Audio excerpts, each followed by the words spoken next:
Went to adjust my hat and I don't have a hat on. What's up, wrestling fans? I do not have a hat on. This is the Two Bros Wrestling Show. I'm Doug. That's Kevin. Kevin, what's happening, brother? Doug, you don't have a hat or hair, just so you know. This is true. I don't know. I went to adjust something, hat or hair or something up here right as we went live. Didn't realize. Nope, there's nothing up there.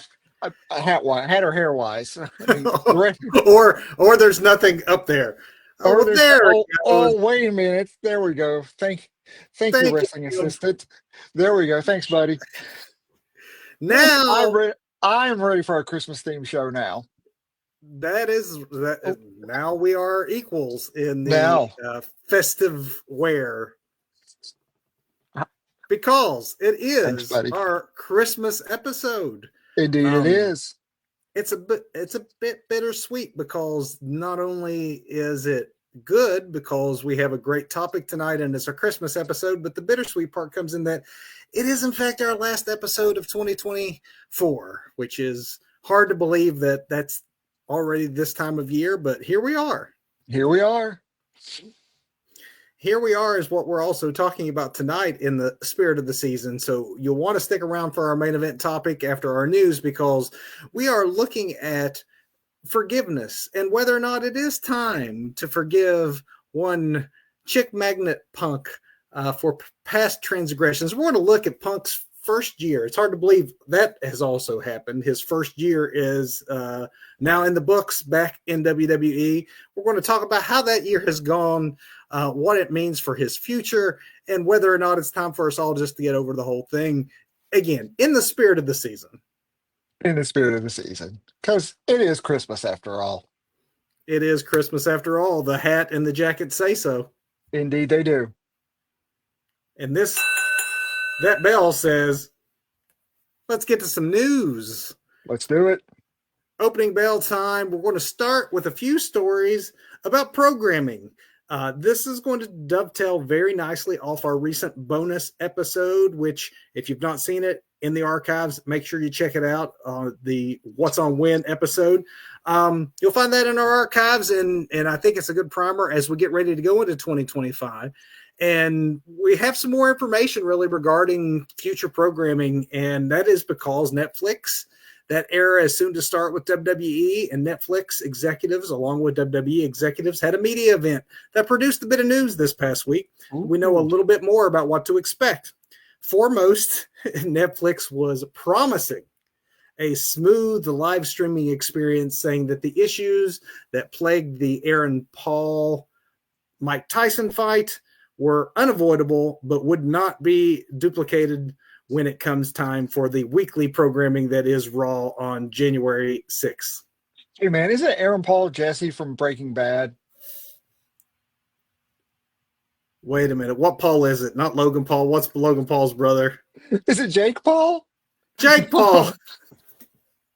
You know, Mike Tyson would have probably beat, even a 50-year-old Mike Tyson probably would have beat Jesse from Breaking Bad. I don't know, man. The way his contract was apparently written, I don't think so. I think Tyson was set up to fail. He was. And Netflix was set up to fail in the fact that they had Yeah. never experienced that large of a influx of live viewers, especially since it's something new that they're trying. The underlying current of not what's being said behind closed doors and not what is being said, like Mhm. the story we're just talking about, is that if we have that kind of problem with Netflix and It's a good Raw, problem. Yeah. we would be in a really good spot for WWE because that would mean we're Absolutely. crashing the system with that many folks. No one is expecting the weekly Raw broadcast as successful as both sides are hoping it will be. No one is expecting the sheer volume of numbers that Mhm. caused the issues with Tyson and Paul. Oh, but it would be Another good. It'd be great to get back to some of those like attitude era like numbers of viewers.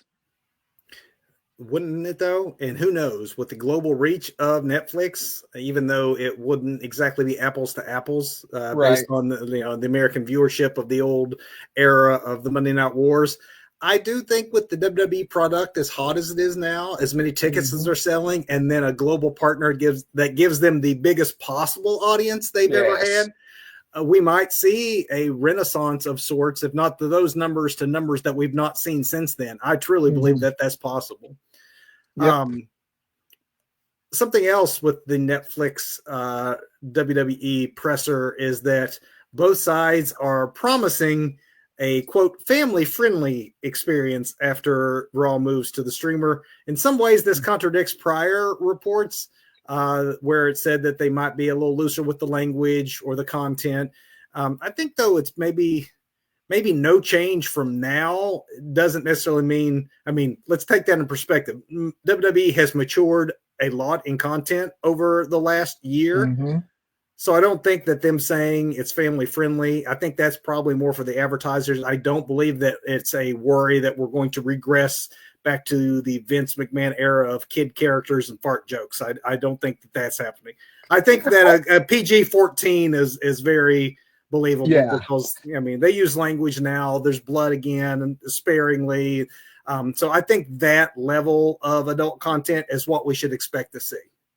Yeah, I agree. And I think it was very telling. There was an interview recently where Triple H was talking about there's going to be something for everybody. So I think that just kind of sets the table nicely and says we're going to run the spectrum. We'll have the kids stuff. You know, we still want that market.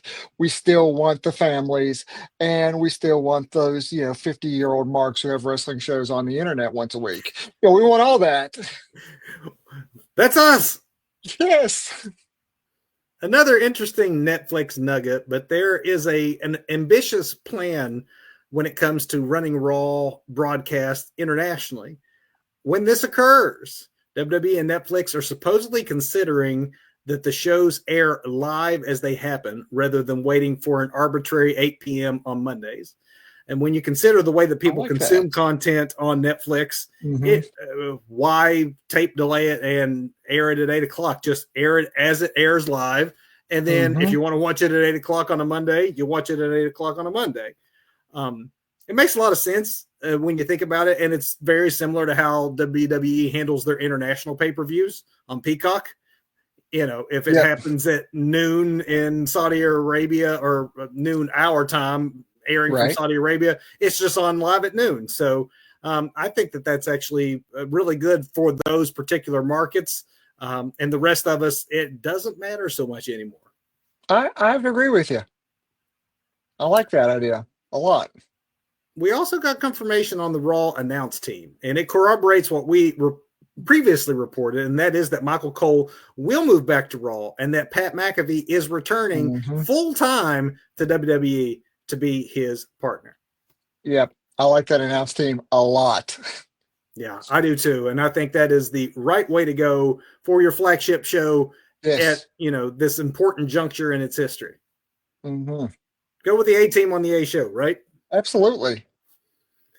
More WWE programming news, and that while it is not yet official, it does seem that the rumors we've been hearing and somewhat dreading are unfortunately likely to be true concerning the length of the broadcast, and that is that both Raw and SmackDown are likely to be around 3-hour shows in 2025. Yay. Boo. SmackDown on USA is averaging around 533,000 viewers in prime time in its 2-hour slot. And then as soon as wrestling is off the air, the US audience falls below, the USA network audience falls below 300,000 viewers. So it makes sense from the network's point of view to give us another hour. It's cheap programming to produce. They're used to doing 3-hour productions. You already have the cameras rolling and the talent there. Now, for us as a viewer, maybe we worry about creatively and then like viewer fatigue, which I both think are real things they should factor in. But at the end of the day, we know this decision is going to be a money decision. And really not just viewer fatigue, just think about like live audience fatigue. I mean, these poor people are there longer than 3 hours already. Yeah, but no doubt they are. And I guess because they probably are going to be there for 3 hours, whether they're seeing dark matches or taped shows for like main event or things, or if they're there for a 3-hour broadcast of Raw, it's probably not going to be so much of a difference for them when it comes to the amount of money. And that's, again, what's going to decide this is that if the both parties can come to an agreement on the dollars, guarantee we'll see a Mhm. 3-hour SmackDown. Now, Raw, on Oh the other yeah. hand, the way that Netflix is structured, it's going to be a situation where we're probably going to be closer to 3 hours than to two, but they're not going to be Yeah. so hard or fast as to when it ends. It's just going to end when it ends. If that's 2:25, if that's 2:45, but I guarantee you, because this is an ad-supported Yes. product, they too will want as many opportunities to run ad breaks. So yeah, I think we're going to see two 3-hour broadcasts, on one on Monday and one on Mhm. Fridays. Yeah. Yeah. So everybody enjoy the extra time you've had these last few months that's about to disappear. Mhm. While we don't have certainty on the length of these shows, thanks to this week's SmackDown, we do have some official confirmation that a roster shakeup will occur prior to the new media landscape of 2025 in the Netflix era. Chad Gable showing up on SmackDown to confront Cody Rhodes on Friday. The storyline explanation was that there is a, quote, transfer window right now that is open for wrestlers to switch brands. And then Gable's assertion was then reinforced on commentary by Michael Cole, who confirmed that Raw, SmackDown, and NXT's GMs, which I thought was a very important thing to note, that it's all three, Go Ava. are, yeah, they're in negotiations to see how to freshen up these brands before 2025 starts. It's kind of, I guess you could say it's a soft draft, because it's not Yeah. really a draft, but it does sound like they are making an effort to balance the shows a little more. And there's honestly so much talent right now in NXT that they're Yeah. overcrowded. There's a lot of folks, I imagine, them throwing in Ava isn't red herring. I bet you a Mhm. lot of these are call ups to Yeah. move talent away from NXT. Yeah. You've likely noticed that the WWE PLEs keep starting earlier and earlier. Survivor Series recently, that was a 6 p.m. start. Well, expect that to continue, as a press release from WWE this week announced the SmackDown before Royal Rumble. As part of that press release, though, was the little bit of revelation about this Indianapolis weekend coming up, that Royal Rumble start time will be 6 p.m. So Rumble being the first PLE of 2025 is maybe an indication that that is just the new start time for WWE PLEs, is 6 p.m. in the afternoon Okay. / evening. So, I mean, if you have trouble staying up, maybe that's a good thing. It gets everybody home in a decent hour too. So. Tony Khan starts at 8 o'clock and goes for 5 hours. If Triple H starts at 6 o'clock and goes for 2.5, we're all in bed in time for Mhm. work the next morning. Exactly. Exactly. And again, they still want to be family friendly. So, That's get true. those kids, Yeah, get those kids home and in bed. They've got school the next day. that is true. Before we leave WWE programming and switch to a couple of AEW notes, we now know the date for the second Saturday night's main event. I know we're gearing up for the very first one, which is coming up this Saturday, which we, by the way, have confirmed is a 2-hour show. So it's kind of a mini PLE. But even as we're ready for this very first Saturday night's main event, we know that the second one will air in January. So there's not going to be a huge Wow. gap. Back to back, January basically. 25th. Yeah. Well, it's notable because it's the week, it is exactly 1 week before Royal Rumble. And as we just mentioned, Rumble is the first PLE of 2025. It's coming later this year than normal. Typically, Royal Rumble's in January. So the fact that it wasn't running until February probably gave them that opening and opportunity to run a mini PLE in January to sort of set up and hype, I suppose, Hmm. Royal Rumble the following weekend. So Yeah. that makes some sense. AEW's Collision and Rampage, they aired this past week, previous weekend, off their normal time slots in the afternoon, Thanksgiving weekend. They did so in order to not compete with Survivor Series, which we noted here. We knew how the ratings would be if they went head to head with Survivor Series. Well, the ratings were still bad, like really, really bad. Now, not to make excuses. One, it's pre-tape shows always suffer ratings wise as opposed to if you're live. So they had that working against them. Saturday afternoon, you're going up against college football and you're not in prime time. So that's going to work against you. Um, it's the holiday weekend when everyone, like one of the busiest travel weekends of the year. So that's going to work against you. But you combine all of these factors, and what you had was a historically bad. In fact, both Collision and Rampage both did their worst numbers in the histories of both broadcasts. For Collisions, Mm. that amounted to 144,000 people. That's it. 144 was how many people tuned in for Collision. And even worse for Rampage, 126,000 people are all that watched. I don't know that they would have done any better going head to head Yeah, against Survivor Series. definitely But not. But it definitely speaks to what you and I talked about, though, in that bonus episode that we want folks to go watch about what's but on Win. Like Saturdays are just going to be tough for AEW all the way around. You either, rocking a hard place, right? You go in the afternoon against mhm, college football, or you wait and go up against your big brother yeah, and their PLEs. You're just screwed on Saturdays, and there's really no way of getting around that for them. yeah, that is. Although it's good business from WWE's perspective. Very good business. It's It a was very, no-win very good. situation for AEW, though. It really is. I mean, I like, even though it's a traditionally a very hard spot anyway. That's Saturday, Friday night as well. Friday and Saturday night, rolling into the weekend, really, really hard TV spot. Then you move your major competition moves their PLEs to Saturday. Yeah, yeah. Squeeze them out. Hmm. Contract news: World Champ Gunther is reportedly about to sign, or maybe, depending on some reports, already has signed a multi-year contract with WWE. Good for him, as he's been outstanding Really has. addition to WWE, and he's deserving of it. Um, Absolutely. do you want to help TNA? Who doesn't want to help TNA, Kevin? If so, the promotion is looking for you to help expand its street team. Especially if you live in the markets of New York, LA, St. Louis, El Paso, or Kansas City. If you Nope. want to help promote TNA and live in one of those cities, go to TNA's website to learn more. And then finally, we'll end tonight's opening bell with some congratulations to AEW announcer Lexi Nair and the former Big Cass, who now goes as the Redwood, but the happy couple was married this past weekend, and so congratulations to both of them.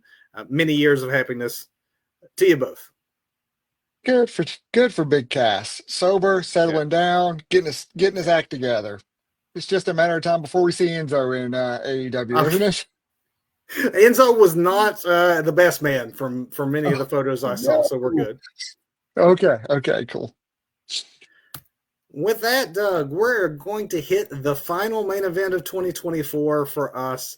And as the Santa hat and the Christmas jackets proudly proclaim here, it is the holiday season. We know this. We are feeling charitable. So let's set the stage for one more discussion about CM Punk. And when I say one more discussion, here's the context. So we've been pretty soon, the Two Bros Wrestling Show is going to celebrate 5 years, which is hard to believe, but 5 years on, Wow, yeah. We've wow. very rarely have we dedicated a show to a single wrestling personality more than just once. That's only happened 5 times that we've had wrestling personalities that have had more than one show dedicated to them. Roman Reigns has 2. Triple H has been featured in shows about him 3 times. Tony Khan has 3. Vince McMahon has 3. And then tonight is going to mark our 6th show centered on CM Punk. We're those people he talks about in interviews, aren't we? What can you say? Whether you love him or hate him, the wrestling world, we cannot stop talking about him. He is the most divisive figure of this era. So therefore, he demands to be talked about, which, and I mean, let's face it, he likes it. He actually likes Of course being he the center of does. the conversation. But we are going to talk about it, and we're going to talk about him in the spirit of the holiday season. And it's a good timing for us to revisit. We've actually not had one of these shows on CM Punk in 7 months, so it's been a while. Well, But it is time to reassess because Survivor Series would have marked the 1 year since his improbable return to Mhm. WWE. And tonight we're going to look at how that year has gone, whether or not, based on that year, it's maybe time for all of us to move on and forgive CM Punk for past discretions. What do you say? Let's give it a try. It is the Christmas season. So let's start with how his WWE return has gone. From all accounts, he has been a good citizen. No backstage fights, not even reports of friction, no words being exchanged. Nothing of that sort has come out, at least, regarding his backstage behavior. He continues to be gold on the microphone. We always knew that Mhm. about him. That's never been Yeah. a problem. He's even had some inspired ring work. I think that the best feud of 2024 is very likely Mhm. he and Drew McIntyre. Let's just, Yeah. devil is due. Um, Mhm. of course, 1 year is not a ton of time. And I guess if you're looking glass half empty, it should be noted that much like in AEW, Punk's tenure this time has been marred by his inability to stay healthy. Speaking of glass, Yeah. So, Doug, what are your impressions of Punk's first year back in WWE? you know, it does appear that Punk is fragile. Yeah. I hate to, yeah, I don't want to start on such a negative note, but it does appear that he's fragile. But then I have to think about this. The man was out of wrestling for what, nearly 10 years. I'm sure he popped up at indie shows here and there. He's done great work on shows like Heels, and I- He's he's not a young man either. I mean, you can't expect him to be exactly. So 25 years old and bounce back from everything. I think really in hindsight, and it being the Christmas season, to call him a glass wrestler, or fragile is probably actually it's truly unfair. I've got to say, because like you say, he's not a young punk anymore, and he's been out of the game for a while. Although, yeah, he bounces right back into it, especially on the mic. Yeah, I don't think there's ever been a doubt that this man has really, really good skills. It's just that may not be the best human being. Not he's not on a Vince McMahon level, but his in-ring Let's. work, excellent. I mean, it has been, especially considering how rocky the AEW tenure was. It's been a fairly successful year, and you're right. It's probably not very charitable to call him a glass wrestler, but in the just to be balanced about it, I do feel like in some ways I'm over hearing about the return of CM Punk. He's injured so often that whenever he does appear on my TV, it feels like it's presented and promoted about tonight. CM Punk returns. There's only so many Again, times you can right. return. So there is a sense that he's always coming back from injury more than he's actually doing anything else on the show. Hmm. Yeah, but his most recent injuries were more kayfabe to keep him from having to go to Saudi, which he clearly Did doesn't want not to do. want So to. kudos to him for that. He Yeah, gets a that's couple of true. checks for that. Staying away from Saudi. Well, let's do the checks. Let's talk checks before we get into like judgment on forgiveness or not. Let's look at Hmm. the case for forgiveness and the case against forgiveness. All Let's right, let's let's do go it. negative first. To me, Okay. the first evidence I would present for not forgiving Punk is just the track record. I mean, yes, there's not been a major blow up yet, but it's not like It. Punk's issues in the past were related to the personalities of AEW. He famously has had conflict everywhere he's been, including WWE. One can't even say Hmm. that it was youthful indiscretions and that Punk has matured because his multiple backstage incidents in AEW happened while he was the old man veteran sitting backstage, either who Hmm. should have known better. You can't even say that his WWE problems of the past were, Right. over with because Vince is now gone. Because very famously, Punk's prior WWE tenure ended with such animosity that he could not stop talking about and slamming Triple H, his current boss. So, Hmm. all that said, it's easy to expect that it's only a matter of time. I think it is easy to expect that because I mean the man has Punk in his name, so there is this. Uh, Is he living? Is he living the gimmick, Kevin? Is that what he's doing? Is he like the new Undertaker, always living the gimmick, being that Punk, being out there, being that neo anarchist? Calling things the way he sees them. Well, I but mean, I think in some I don't extent, know. I think to some extent he is living his gimmick, but I also think to another extent, more so than the Undertaker example, that this Right. is who CM Punk is.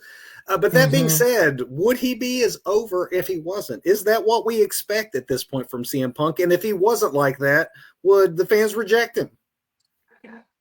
I think they would. I think there's a huge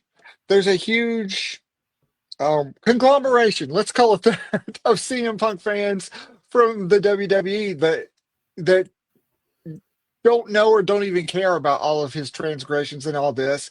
And they just want this Punk back and this rebel tweener because I think that's what he's playing now. He's playing CM Punk, the Punk that everybody knows and loves, the anti-establishment guy, that's a Paul Heyman guy, and here he is, and people really don't care.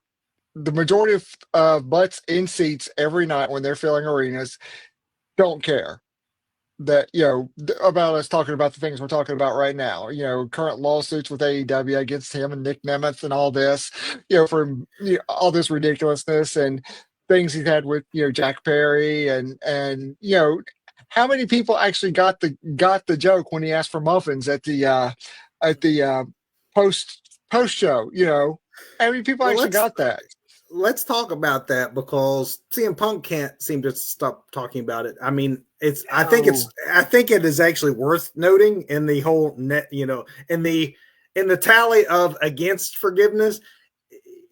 I would think that you could take the high road and just move on and be a good corporate citizen. And for the most part, that is what CM Punk seems to have done to this point. Except here recently, there has been a spat of news that he has made, either in interviews or things like you mentioned at the press conference, where he Right. has taken the opportunity to take pot shots at his former employer, Tony Khan, the elite, Nemeth, is just on and on.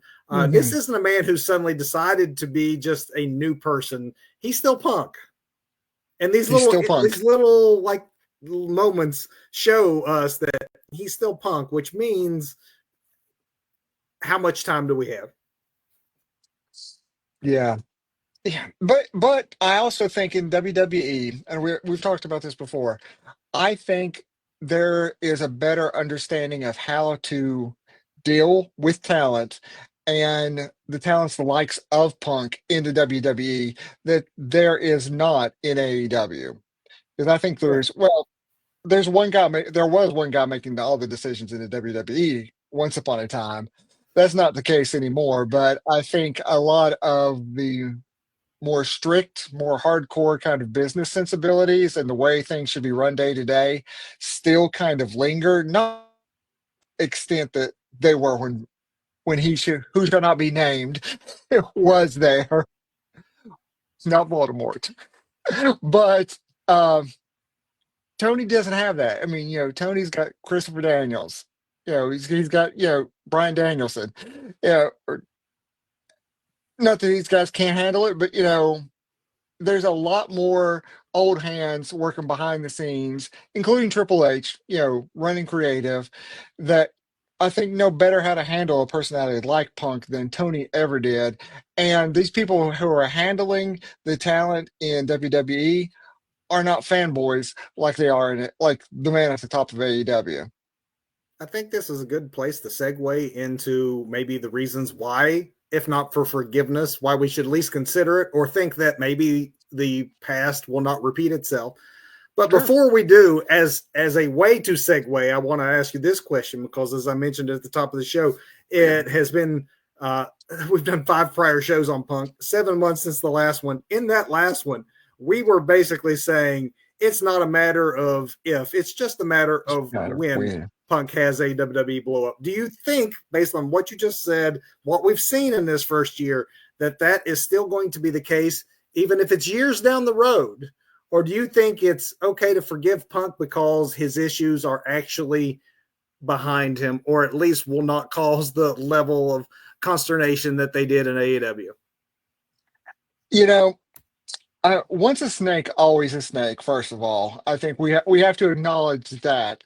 You can reform, you can rehab, you can become a new person, but the core of your personality is always going to be there. Now, it may be a fight and a constant battle for the rest of your life when you decide to make that decision to go a different way, but that inner core that was there is always going to be there, especially when you're in your what 40s, creeping on 50s, Yeah, or however a punk is. I'm assuming 40s now, right? But yeah. yeah, when you just don't change overnight and you're a new person. It does not happen. Having said that, I think we may be looking at, and my position has definitely evolved on this from our last show, but I think Punk himself has evolved too. And I don't want to say he's behaving now, but I think he knows he needs to behave in this That's the particular point. That's situation. the point right there. I think that you hit on the key to me. This is where I guess it's a good opportunity to go for the case of forgiveness, because I think Right. it touches on some of these things. To me, the most obvious thing that points to the first bit of evidence that says yes, let's forgive, and that's something you mentioned earlier. Yes, his first year has been rather spotless as far as behavior goes, but the fact is, even if it hadn't been, wrestling fans in general, or at least WWE fans, have already Hmm. decided that we are forgiving CM Punk. They forgave him from the moment of Survivor Series 2023 when he showed up and they blew the roof off the place. Are you They kidding? don't care. When that static hit right before Cult of Personalities, that riff Yeah. starts, that roof blew off because everybody knew who was there. Does this speak to the difference in the? I always think about the fact that most wrestling fans are like us. That if you're a hardcore fan, there's not really AEW fans and WWE fans. That is Hmm. a small niche. Most folks just watch it all and like what they like or not. Like the way a certain product is Right. going, but it's intermingled. But there was a huge difference in the way that AEW fans were reacting to CM Punk at the end of his tenure, as opposed to WWE fans. That makes almost feel like there is a more stark divide than maybe we want to admit. Or, I mean, AEW fans had taken to, booing Punk, even though he was positioned as the face. They knew about what was going on backstage, and they were verbalizing in the arenas that we don't really care to see you anymore. And then he shows up in WWE, and fans have just embraced him unilaterally, open arms. I actually expected it to be a little bit of a mixed reactions in certain places. I've seen no Hmm. evidence of that whatsoever. I think the average WWE viewer who maybe doesn't watch AEW Hmm. has forgiven him without any equivocations whatsoever. It's just blanket forgiveness. You've done no wrong. If we even knew you did wrong to begin with. Like I said, I don't think people really care like we particularly care about this. And I think there probably is a lot more tribalism than we realize with, AEW, WWE wrestling fans. There's probably like some hardcore ROH people out there. And, I think there is a lot of that tribalism that does exist, and especially at AEW and the AEW live shows, because AEW's had a lot of problems bringing in, not bringing in the wrestling fans this year to get in the seats. Thank you. Gotta adjust the hat. It is Christmas after all. But those hardcore fans are the ones showing up at the live shows. Those hardcore fans are the ones booing them. I think there was a bit of a mixed reaction when we saw last time we saw AEW live, and that was the night that Tony ran the footage. Where we were, it was a mix. It really was a mix. I think there were definitely Punk fans in there, definitely Punk fans, but a lot of other people not so much. And then like a good faction of we don't even know what's going on and why we're seeing this right now. What's the point of this? Yeah. And that was the last show we did that was based Hmm. on both CM Punk and Tony Khan. It's like, why, Tony? Let's get past this. Yeah. WWE fans, at least, have gotten past this for certain. And, as far as looking at the ledger and weighing towards forgiveness, if we're being charitable here, one could say that Punk's issues in the past, while he may be his own worst enemy, most times it wasn't over some, hey, my locker room's smaller than yours, or it wasn't that kind of pettiness. Most of it was based on Punk's passion for wrestling and his disagreeing with others, direction, the whole truth to power thing that he thinks he's the voice of the people for. Right. And that might be some puffery on his part, thinking big of himself. But those passions that he had for wrestling famously died after he left WWE. He stopped watching the product. He badmouthed not just the promotion, he badmouthed the industry that he used to be a part of. It truly appears, if you want to again say that we should forgive him, it really does appear. And this actually not just WWE. I think this dates back to his return in an AEW. I feel like that his passion for the wrestling industry has legitimately returned. Yeah, I mean, even Shawn Michaels found his smile again, Kevin, and I think it's really no different with Punk because I, I think if we knew all the things we know now about HBK, all Oh these things that have gosh. come out through the years. If the internet Yeah. was a thing back in the click heyday and all the the old Shawn Michaels, which is honestly think, like I said before, still there, and I think it's a battle for him every day to wake up and be a better man. Are we seeing a redemption in Punk like that too? You're I don't 100% know. right. No, CM Punk, I mean, is the HBK of his day. It's just fans didn't care back then because fans didn't know everything that Yeah. we know now. And everyone's entitled to forgiveness. But then again, fool me once, and it could be said that CM Punk has had many Hmm. opportunities for forgiveness, and he's bitten the hand that feeds him every single time.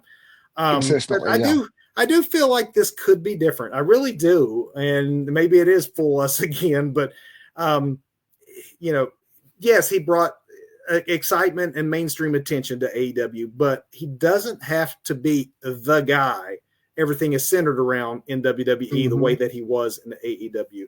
And I That's think true. that removal of pressure not only makes it more likely that Punk avoids conflict with the powers that be, I think it makes it a more enjoyable experience for Punk at this stage in his career.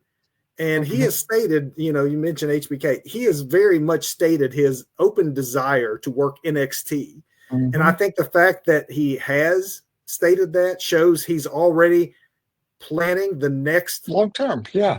Yeah, that's the next part of my Hmm. wrestling journey is I want to retire from in-ring competition and work for this company behind the scenes Hmm. helping train folks.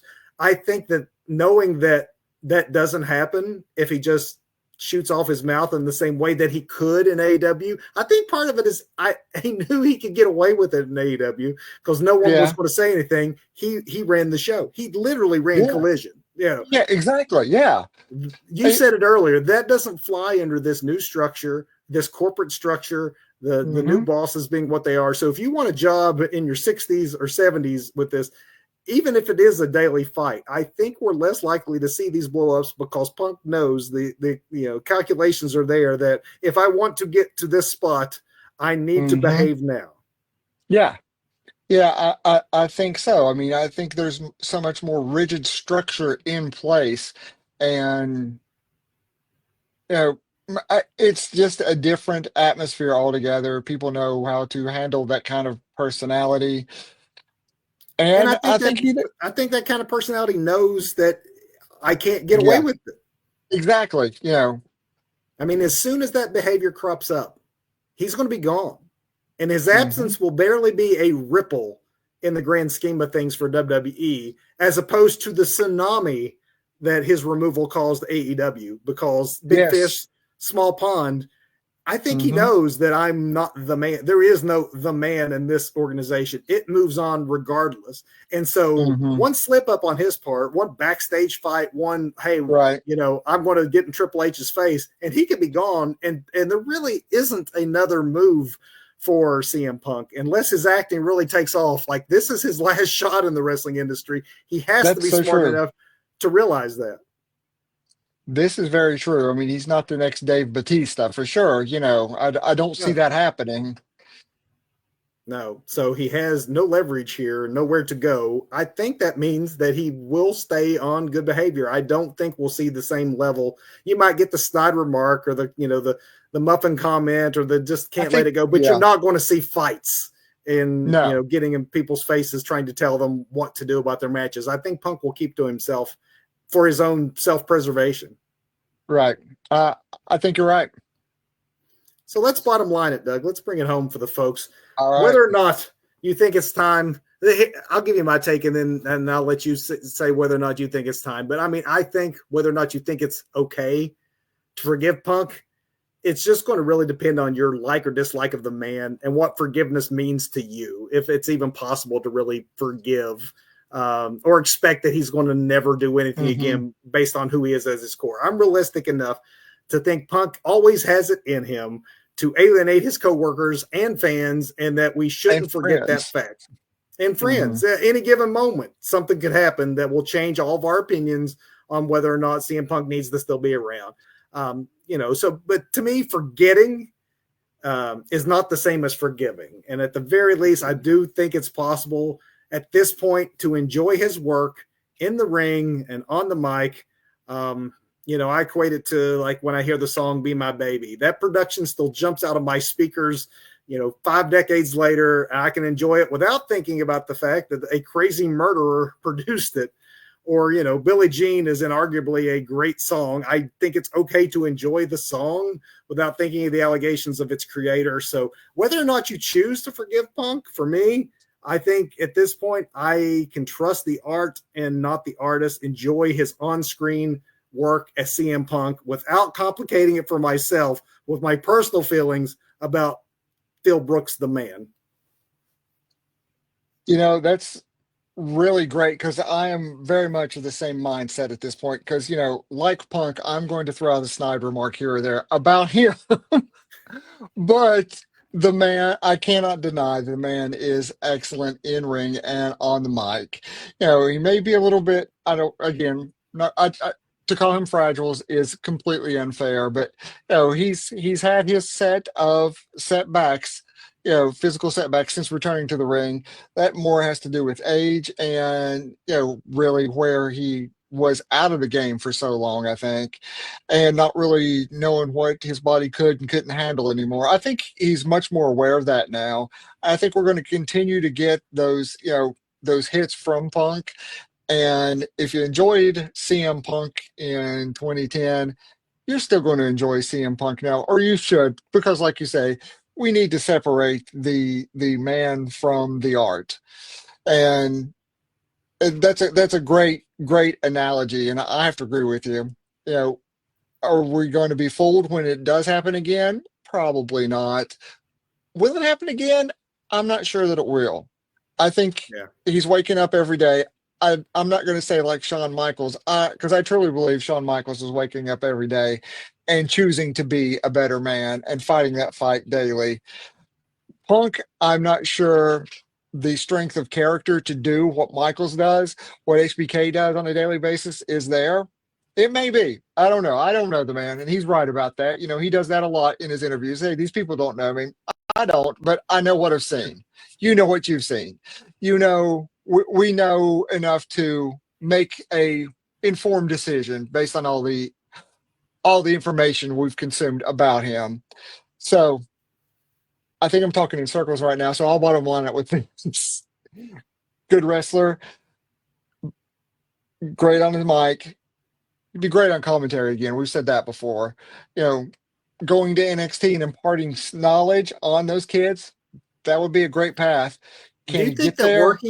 you think working at NXT under Shawn Michaels would be not just the best thing for him, just as a learning tool for that side of the business, but as a working with someone Yeah. who was the prior generation's version of me Yes. and seeing that he made a change in his life for the better, to be a good corporate citizen and to have longevity in this industry and not burn all the that it's possible to come back Hmm. from burning the bridges and wake up every day and be that new man. I think that being that close to an HBK in NXT could Yeah, be the best solution for him long term. I think so too. Absolutely. Because there is the living example of, a wrestler seeking redemption for past transgressions throughout the business. And it's wrestling. Who doesn't in wrestling love a good redemption story? And this would be an Absolutely. all-timer if CM Punk manages to come out on the other side of all that he's put the wrestling industry through and still be considered one of the greats of his era. I think that is a very strong possibility that we still get there. I do too. I will say this, and I'll be done with it. I don't think we're going to see me in CM Punk shirts anytime soon. But you know, like you say, forgive and forget, two different things. So from the Two Bros Wrestling Show perspective is we have evolved in our opinion of CM Punk as far as whether or not maybe it's the holiday season, but maybe it's the fact that it just does us more harm to not enjoy the good Right. work being done by continuing to hold on to this. Let's let him prove us wrong, and then until then, let's just enjoy what we have on screen. So if you disagree, absolutely, you have every right to disagree. And CM Punk's giving you plenty Absolutely. of reasons to make us look like fools for even saying this. But let us know in the comments what you think about CM Punk at this juncture. Are you enjoying him in WWE enough to not care what happened in AEW? Do you think it'll ever happen again? And are you okay to just go on and act like it never happened, as most fans already seem to have done? Hmm. And as Doug and I are now going to attempt to do moving into 2025. That's right. Does nobody any good. Nobody any good. But let's do some some good by talking about the best in wrestling this week. And Yeah. maybe also the worst too, because we do have to get that botch in. It is the final big finish of 2025, Doug. Botch of the week. Okay. So I wrestled, no pun intended, with this a bit. Uh, and it feels like I'm going back to the well again on this, but I just have some confusion, which I think is a problem because if I'm confused about it, I'm not going to say I'm a student of a game like Triple H is, but you and I both are pretty well versed in wrestling, and we could probably put a match together if we really had to, or at least a storyline that would make sense. I still don't know what the hell is going on with Willer Yuta. What are they trying to do with him? It seems the character itself seems so inconsistent. The way the rest of the Death Riders treat Wheeler is inconsistent. I, I just don't know what they're trying to do. What is the end game here? And to me, this is a botch because this kid is good. I loved where this started out, where how he was so conflicted, and then he kind of did a turnaround, but then not really a turnaround. And every week after he commits, he's conflicted. He just seems they're downgrading the character by making him this wishy-washy whatever he is. Maybe the end goal is to elevate him by having him finally rebel against Mox, or even Mox say, "Okay, this is what I've been trying to do all along: is create somebody like you to come up and do the things that need to be done." But I'm just guessing. I'm spitballing. I'm throwing things at the wall to see what sticks. But I think they're watching that part of the storyline. I love everything else they're doing with the Death Riders, but this seems to be a consistent botch to me. So you mentioned wrestling with your decision here. I'm going to say that I wrestled with this next one for myself and my botch of the week because I have a feeling that it might be, at least in some circles, an unpopular opinion, and anyone's welcome to take the opposite view on this. But I couldn't decide after watching Raw last Monday how I felt about the New Day celebration. On the one hand, it's always great to be surprised. Hmm. And also, it's always great to see Big E back on screen. Absolutely. And before I call this a botch, I want to stipulate that all three men in this were outstanding during this promo. Hmm. As far as the work itself goes, they were outstanding. Hmm. Yes, we were swerved because Booking 101, it had us looking for a heel turn from Xavier based on months and months of Right. teases with Kofi, the obvious happy-go-lucky good guy. Right. And Yeah. Yeah. that's not what we got. And what we got was Xavier and Kofi overcoming their differences to go heel on Big E because he broke his neck. Hmm. Um, I'm not sure I can just suspend disbelief enough to make that one work for me. I'm willing to see where it goes, and I trust the talent. All three men I trust in this that are involved, that maybe we get there where it makes a little more sense. To me, it's just I can't swallow that Kofi and Xavier could bond so quickly over an apparent mutual dislike of their of their injured teammate. Um, Yes. I'm not sure that made sense. Well, and again, it goes back to inconsistent booking of the character because you're building it. Hey, I love a great swerve, but let's make those swerves make sense. What how did we actually get here? I'm confused now. Like you say, you know, it, we had something very clearly laid out, and then just this bizarre, almost like this old school, maybe even a house show leap in logic. Hey, these guys are gonna, there's a turn here. So So you did you feel that way when you saw it too? Was it you know, just so it's not just me? it's I agree with you. Everybody was great. I was truly distracted at the time, especially by Big E's reactions. I mean, it was just heartbreaking the It way was, he was, yeah. it was great, top to bottom.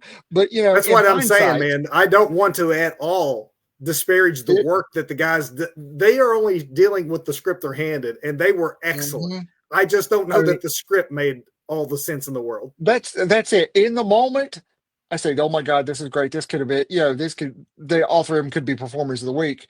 But in Yeah. hindsight, when you step back and go, "Wait a minute, how did we get here?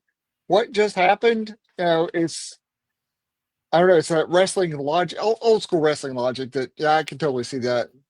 I yeah, Now, if it, I will say this: if it leads to the heartwarming in-ring return of Big E, eventually, maybe all ends up forgiven in the end. But I let's see where it goes. yeah. I'm like you though. I'm like this could almost be performance of the week if I ended up Mhm. buying the If logic behind the right, turns. My actual performance of the week, Doug, was also from Raw. If you don't mind, I'll segue into that. we're I'll good. let you have yours. But Sure. that it goes to the man that we're forgiving tonight in the spirit of Christmas, because it was an entertaining Raw with some great performances top to bottom, and that Seth Punk promo that started out the show was Uh huh. just the example of what we were talking about earlier, that for all the reasons why it should be okay to enjoy the work of CM Punk, when the work is that strong, that captivating, Mm-hmm. it's just good pro wrestling theater Yes. on screen. So Go ahead. I give it to Seth and to Punk. Yeah, that was really great. How about you? For for my I'm a performer and I'm going out of our major federations here is Ah, good. I want to acknowledge and this is a YouTube personality but a former wrestler that I think we all know and have one time either loved or hated or just asked what is this guy even doing, but Stevie Richards does some really great ring analysis. He does a lot of like a lot of telling stories, reliving past events, going back and analyzing things that what went wrong here, what could have been done better, and I don't know that Stevie ever got the recognition he probably actually deserved because he is a very knowledgeable, very well spoken talent, and coming off of my botch of last week where I was calling Nia Jax out, he had a lot to say about that Survivor Series match, and it was honestly all about Nia, but it made a lot more sense because I don't know that I really acknowledged the fact that she has improved, but I think that's a very low bar still for her Yeah, improving in ring. And but then just pointing out how this was wrong, that was wrong, why it was wrong, which he did a much better job of that than I ever could, calling things out. And if you haven't seen any of his shows, just Google him. He's out there. Stevie Richards needs some recognition for the work he's doing on YouTube to continue to promote wrestling the way he does and give an insider's look at it. interesting. I will have to do that. I have not caught it before, so I'll put that on my Very watch good. list. Doug, a lot of great action this week. Let's finish our 2024 with our match of the week. So I'm just going to say two names. Protostar, Rainmaker, and that's my match of the week. I mean, I can't disparage that match at all, at all. Um, my match of the week, if you don't mind, to give me a little bit of runway Sure. here, I want to Go talk a go lot for it. about why I love this match. The Women's Iron Survivor Challenge match at Deadline last night. Zarya, Julia, Stephanie Valquez, Ren Sinclair, Sol Ruka, my match of the week. I love this match for so many reasons that I want to talk about. And first, it's just the concept. It is so hard to come up with new gimmick matches that work Mhm. because you have to have something that isn't overly convoluted, that is simple enough but also different enough, that doesn't repeat things that have come before. It doesn't happen very often. This concept works, and it has been a long time since that's been the case. I think this is the best gimmick match since Elimination Chamber, which Oh, that was okay. introduced at this point 22 years ago, which goes to show just how Yeah. hard it is to come up with something new that hasn't been done.